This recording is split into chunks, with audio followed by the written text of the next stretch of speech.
Chesiyna is known by everybody. Yeah. Even a baby who was born the other day will tell you, will talk, he knows the name. Maybe most of them have not seen me. So my name is Susan Chesiyna, as you have said. Talai is my clan's name. In the middle there is the name Kimosop, which is my father's name. Yeah. Chesiyna is my husband, and Talai is my clan's name. Nice. I come from Baringo originally, my parents, and therefore that is where our origin is, Baringo County, a place called Keturwa in Kericho Valley, Baruesa Ward, that is in Baringo North. That is where I was born. Yeah. But later on we moved to Solai, where my father was working, and I went to school there. I went to school in Solai, a primary school called Barina. Later on I went to Dongeri, that's where I did my KCPE. I went to Molo Secondary School, from Form 1 to Form 4. And later on I joined Baringo Teachers College. I became a teacher. I taught for 17 years. Wow. 10 years in Baringo County. And then later on I transferred to Nakuru. So I taught in Baringo for 12 years and in Nakuru for 5 years. Which schools in Baringo? I'm sure someone would be trying to remember.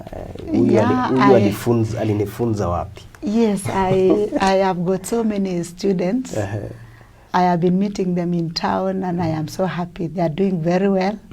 I taught in a school called Kono Primary School. That should be in Baringo North. Yes, yeah. Baringo North. I was transferred to Kormor Primary School. Later on I went to Baruesa Primary School. Wow. So my 12 years revolved around the 3 schools. And I enjoyed myself so much. I liked teaching. I was very passionate about it. I was a games teacher. I later on became the district chaperone for games. So I was in charge of games in Baringo County. And I enjoyed my teaching. That time I was, of course, a young girl, very energetic. And everything was, wow, it was nice. But later on I left teaching. Before you talk about leaving teaching, you know, when you talked about Solai, sometimes I hear you speaking Kikuyu. Yeah. And I wonder where you got it. Now I understand. Yes. I can speak fluent Kikuyu. I think you heard me talking to Macharia. I've heard you speak to my colleagues sometimes. Yeah. Na pia hata kwa campaign wakati mwingine. Yes. I've seen some clips of you speak that language. Yeah. I learned the Kikuyu in Solai. So which subjects were you teaching in primary? I was teaching English and CRE. Kumbe hii Kiingereza tupu inatoka Yeah.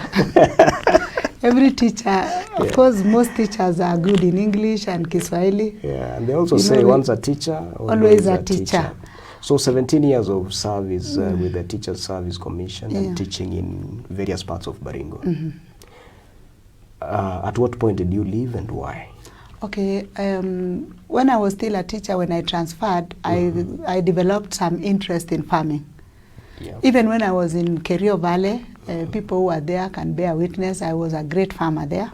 I farmed maize, I did cotton, I did wimbi, and I used to like farming so much. So when I came for transfer here, when I got married and I got transferred to Nakuru, I developed a higher interest on farming. I went to real farming. I was planting wheat in a large scale. I planted maize in a large scale, even millet in a large scale, because I could plant up to 10-20 acres of millet, and you know it's very complicated. Yeah. So I also developed interest in business. A lady introduced me to some selling of clothes. Our real lady called Zainab, who is my friend.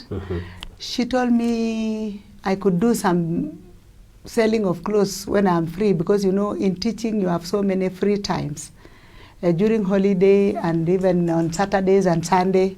So she had 3 shops. She gave me 1 shop at a place called Al-Mujtahid, Waria place in Nakuru. Yep. So that's when I started my business of clothes while I was still a teacher. And most of the times during the weekend on Friday, I would ask for permission.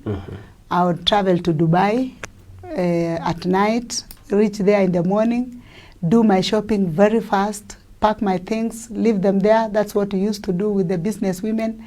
And then we board another plane to Turkey. We do our shopping very fast. Also, we pack our things. We take another plane to Thailand, Bangkok. We do our shopping. We take a plane. We take a train to Hong Kong. We finish our business there in 3 days. So I'll be back on Monday, and the following day I'll be in class. Wow. And somebody was selling my shop. I had my sister and some 2 ladies I had employed. So I went on doing that. During holiday, I would go for 1 week or 2 weeks for shopping, and it was so enjoyable. And the business picked up so well. And I thought it was time for me to leave teaching and venture on this business fully. Is there a time you failed to spend your teacher's salary because the businesses you're running? Oh, there is a time I would not even think about the salary because it was not there. The salary was too small. And when I did this business, I learned that kumbe this employment also was okay. It's a noble job. It's a good thing to teach children, of course. But when I went on these businesses and I did farming, so the salary for teaching became peanuts. I'm asking that because you're a woman and you are vying on a seat that represents the women and young people and also young girls. And when we are on this platform, aside from discussing politics, we wish also to get to know the journey of these politicians.